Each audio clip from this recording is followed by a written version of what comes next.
Peter Del Penna with USA Women's head coach Julie Price after the conclusion of the Sistar Mortgage USA Women's National Championships in Florida.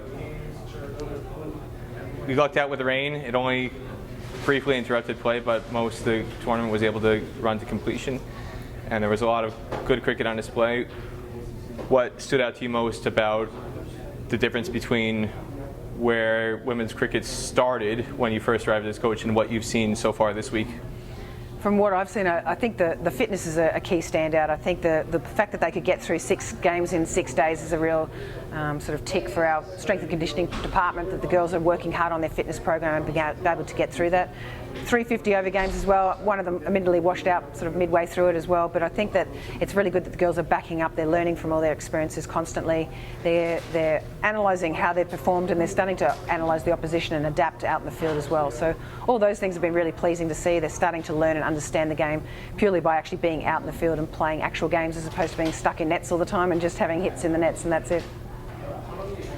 One of the things I've commented on throughout the lead up to this in the inter-regionals and in the regionals itself is the quality of young players coming up through the system, and that was also mentioned again at the presentation. More than a dozen teenagers making up the numbers in the senior squads, and not just making up the numbers, but making very good contributions.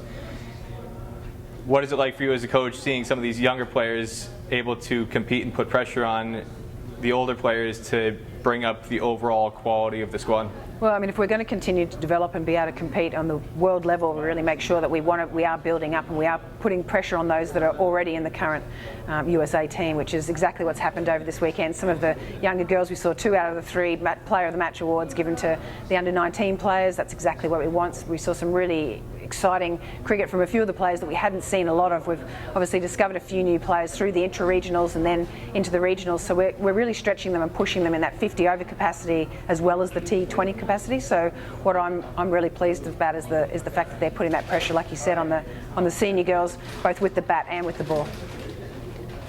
Leading wicket taker Annakumar is somebody who showed some promise in the regional events, first in Pennsylvania and then in North Carolina, without necessarily standing out. And then she comes in here and performs exceedingly well, again, as the leading wicket taker. What stood out to you most about her performance, especially the progression that she's shown first from the inter-regional level to this stage?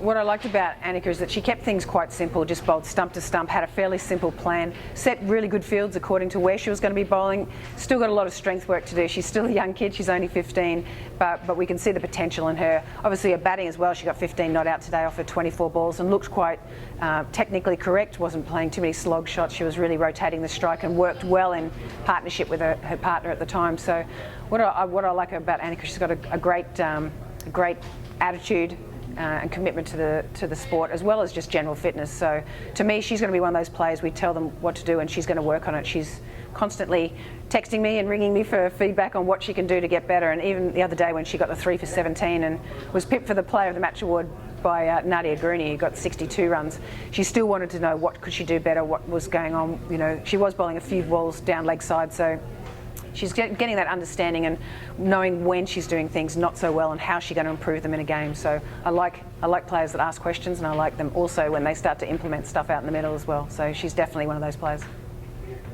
And then the tournament MVP, Shabani Basker, is somebody who is a fixture in the squad and is a known commodity within women's cricket, regardless of what she has reputation-wise.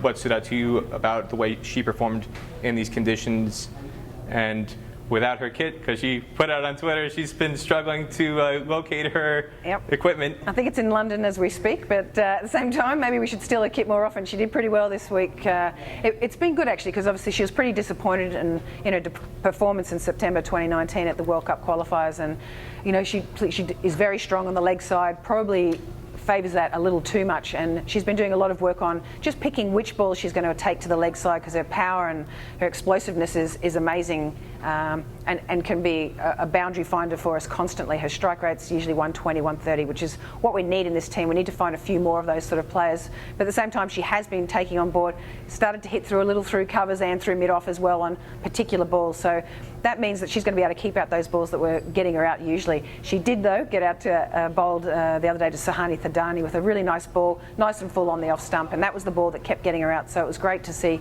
that she learnt from that dismissal yesterday, started playing a little bit straighter when it is pitched on her off stump. So I'm pleased with Shibani. She's been a senior player. She was great out in the middle, a good leader, captain of the Eastern team. And whenever she was out in the field and whenever she was batting with someone, she was constantly talking and communicating and helping out and being that leader for this young group that she's had to lead. So, yeah, she's done a great job, really starting to step up.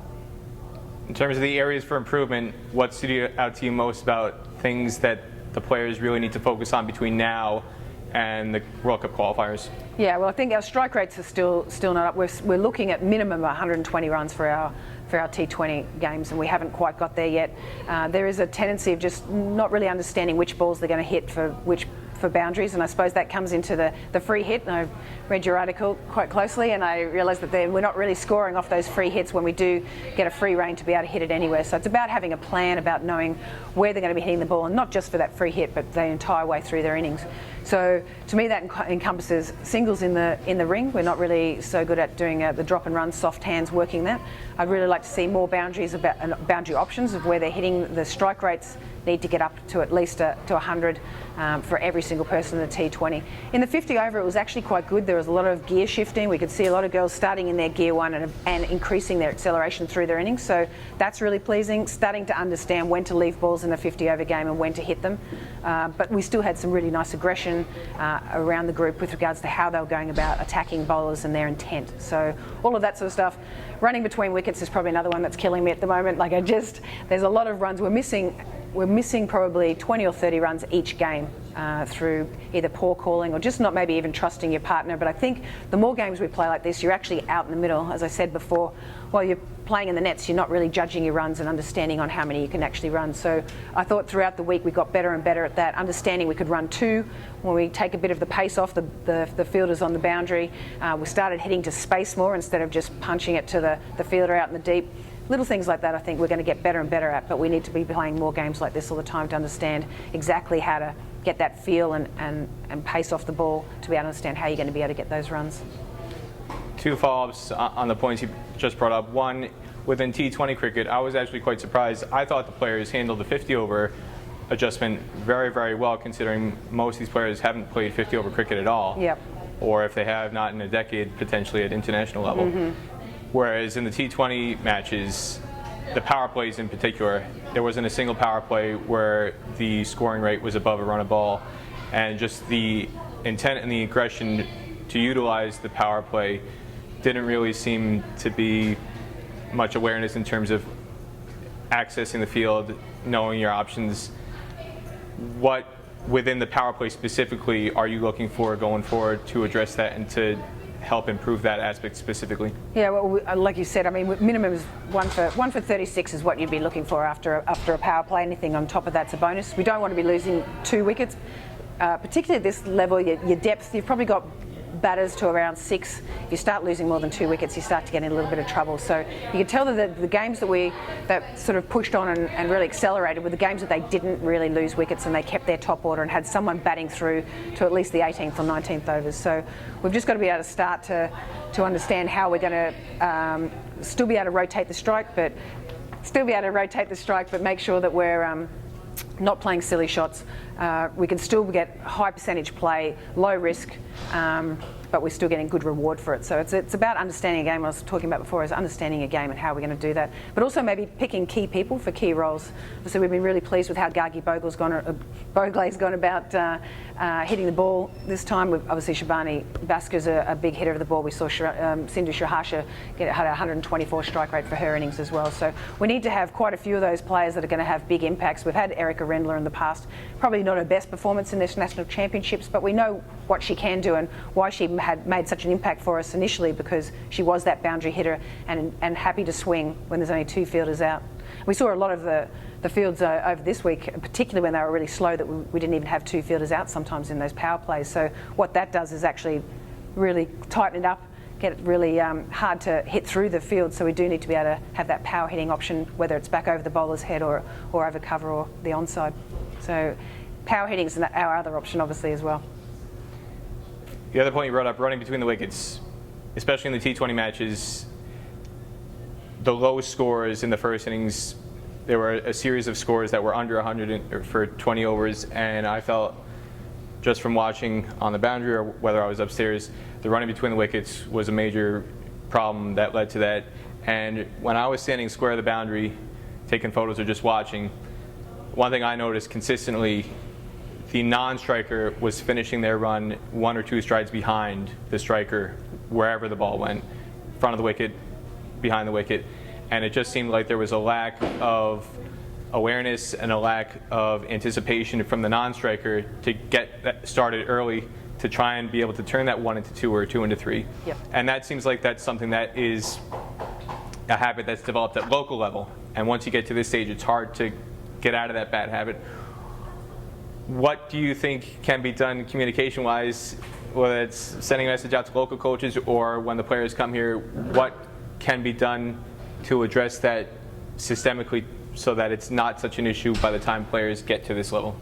Yeah, well, firstly, I'd love them playing more local cricket so that they actually are playing more and more. And I think the fact that a lot of them are, and again, this is a selection issue as well. I think a lot of them are quite nervous. They're quite scared about getting run out, and they don't want to throw away their wicket. But again, at the same time, that's fairly clear to selectors and myself, obviously, when people are sort of getting a little tentative with their running between wickets and actually just sort of batting it out and hoping that they can catch up without that intent with running between the wickets. So it's definitely a feedback point that we're going to be giving a lot of the players. We do individual player performance plans all the time for them, and that's a feedback we've had probably for quite a few. Probably majority of the girls in this group is their intent to be able to run the first one hard, and sometimes it's actually about running the second one hard. We saw a few of the young girls there at the end last year.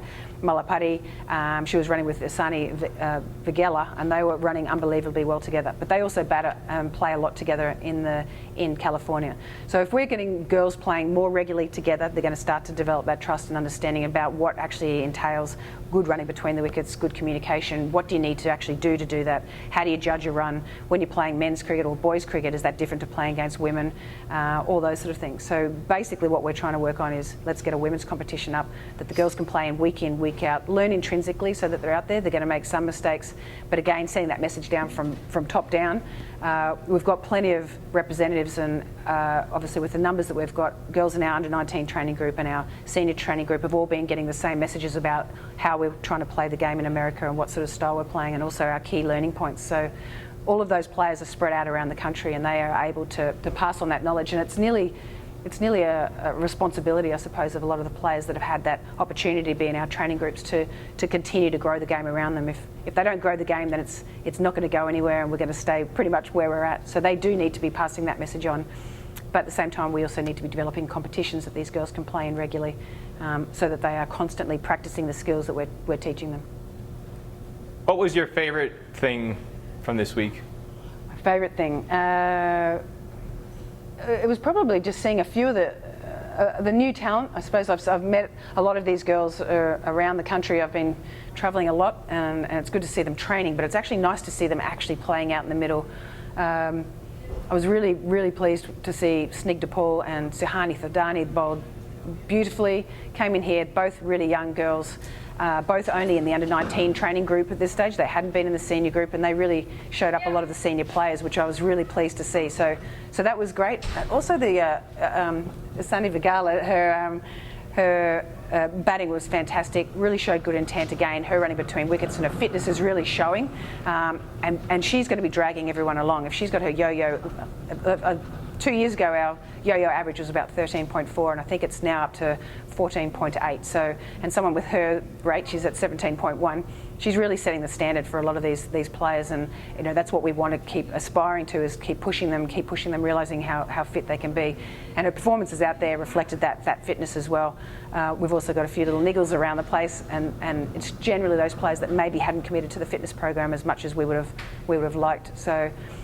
Mostly it's the young players. I suppose at the same time I'm very pleased for Sindhu Sriharsha. She had a poor tournament as well in Scotland in 2019, and she's done a lot of work and really reflected on what she could have done better as a player and a batter, as well as as well as a wicketkeeper, but also a captain. So she's really grown a lot and is quite happy now to really tell players when they're out of line and really step up. And you need that sort of that person on the field that's really, you know, Sindhu and I have a pretty good relationship, which is vitally important as well, to make sure that we're both on the same page about where we're trying to take this team and why and how.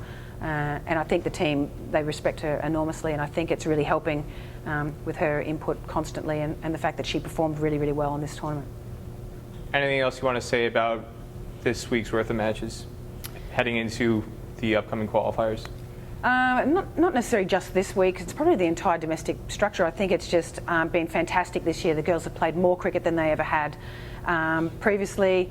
We're discovering new talent all the time. A lot of it hasn't got through to the regionals or the nationals, but at the same time we've been able to note that there's some people around the place. We've spoken to other people that maybe need to work on their fitness or their strength work, and potentially, you know, they could work their way into some sort of national training squad, whether that's 19s or seniors. So that's been pleasing to be able to see that there's been murmurs and there's talk, and people are talking about women's cricket, and that's the intra-regionals, and that was the regionals. The regionals was absolutely brilliant.